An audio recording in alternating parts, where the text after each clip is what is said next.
Welcome to the first segment of our collaborative webinar series between Bento Engine and Canon Financial Institute.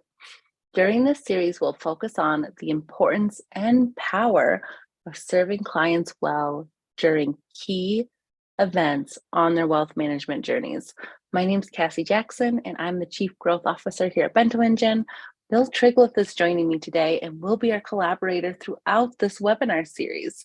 Many of the key concepts that Bill will share during this series can be found in his white paper titled Changing the Advisor Value Promise and Moving Beyond Financial Planning Supported by AUM Business Models. We are kicking things off with an important concept, the need for financial planning to evolve. Bill, why is there a need to redefine the advisor value promise? Great question, Cassie. Here's my perspective. From the roaring 20s until day trading became a thing, most people needed a broker to invest. So the value promise from brokers to consumers was, if you want to invest, I'm your best and only option to access investments, give you pricing information, and custody your investments safely. So people who wanted to invest went looking for a broker, and the brokers had a business model based on earning commissions. As fintech advanced, suddenly great investment portfolio managers like Peter Lynch were available to everybody through mutual funds, and that killed the broker's value promise. And Charles Schwab's discount commissions killed their business model. So brokers became financial advisors, and their value promise became, because choosing the best portfolio manager out of thousands is so hard, you need my help to bring it together. And that will create an appropriate portfolio based on asset allocation, matching your risk tolerances and your investing goals. Their business model changed to fees for assets under management. Then the robo-advisor and low-cost platforms like Robinhood came along and delivered a risk and goals-based asset allocation strategy, directed investments into passively managed index-based models, and recommended spending and saving strategies to reach financial goals, all for free. Now, advisors then had to pivot, and then they added financial planning software as a new feature to their offer. But instead of changing how they earned money, they just used planning software to justify their AUM fees. But a problem popped up. The financial planning software covered knowledge domains that most advisors didn't know. So the software's use was truncated to focus on retirement planning. Now, this move created a lifeline that allowed the advisor's business model to stay tied to the AUM fees. And the basic financial advisor's value promise, recommending asset allocation and adjusting spending and saving habits, remained the same. But the challenge of selling something that's available for free wasn't solved.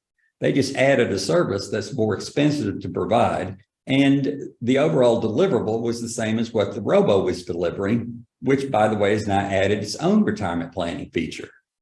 So advisors are caught in this loop where their business model is tied to a value promise that consumers, especially the Gen X and Gen Y, no longer see as valuable enough to pay much for because it's freely available. Some hearing this message might argue against this reasoning, but here are some simple proof points to contrast what consumers want and what advisors offer. Now, how many times have you seen people crash a website or stand on a long line in front of an advisor's office just so they can buy a financial plan? How many advisor practices never spend any effort to schedule annual plan updates with clients because the clients are clamoring to do this and constantly overwhelming the advisor's calendar? The most successful product and services are those that are the most obviously useful to the consumer. And today's best companies focus on consumers' needs. As a result, their energy is spent on helping people buy their product as easily as possible, not trying to convince people that buying their product will be useful. This is why there's a need to redefine the advisor value promise. So let's cover the second topic. What do advisors change it to? To help advisors answer that question, we took the innovation design premise that it's easier to make things people want than to make people want things. And we went to work using innovation design tools that forced us to flip our thinking from how to help advisors to thinking about, well, what do the consumers of financial services both need and want? By doing this, we can now help advisors in a more powerful way. And our work resulted in recognizing something that, once it's stated, gets this response. Well, duh, Captain Obvious. So we knew we were onto something pretty big. Now, our work identified that universally, people need and want help and advice to respond to the expected and unexpected events in their life. They want it in real time, throughout their life, whether it involves a change to their portfolio or not. This means that a value promise that provides this help and advice is universally applicable regardless of a consumer's demographics, vocation, age, or level of wealth. This opens the possibility to create new product and service sets and add them to what advisors do now, and then to recraft their offer so it aligns with this universal consumer need. Advisors can adjust their business model to deliver this in a way that's profitable to serve anybody. The result is the consumer doesn't need to be convinced to buy this offer. They already need it and want it.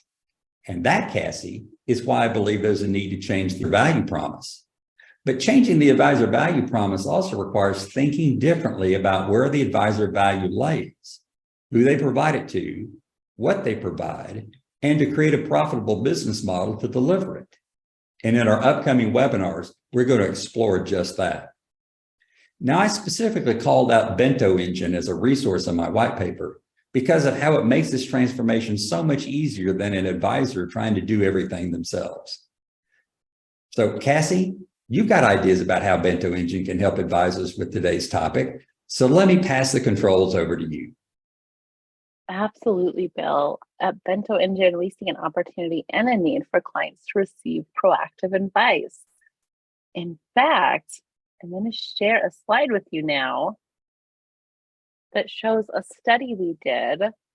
We surveyed older, 62 plus, wealthy clients who work with a human advisor, and we asked them the question, when you turned these certain age points, for example, 72, did your advisor give you guidance on RMDs?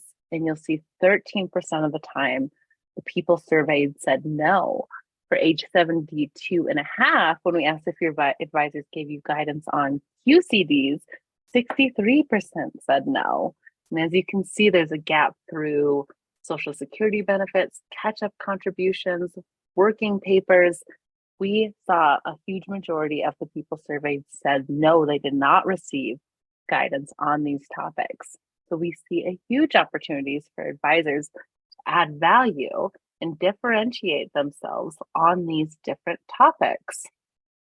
With Bento Engine, we're going to proactively give you a task in your CRM ahead of these age points that you see on my screen to prompt you to reach out to your clients.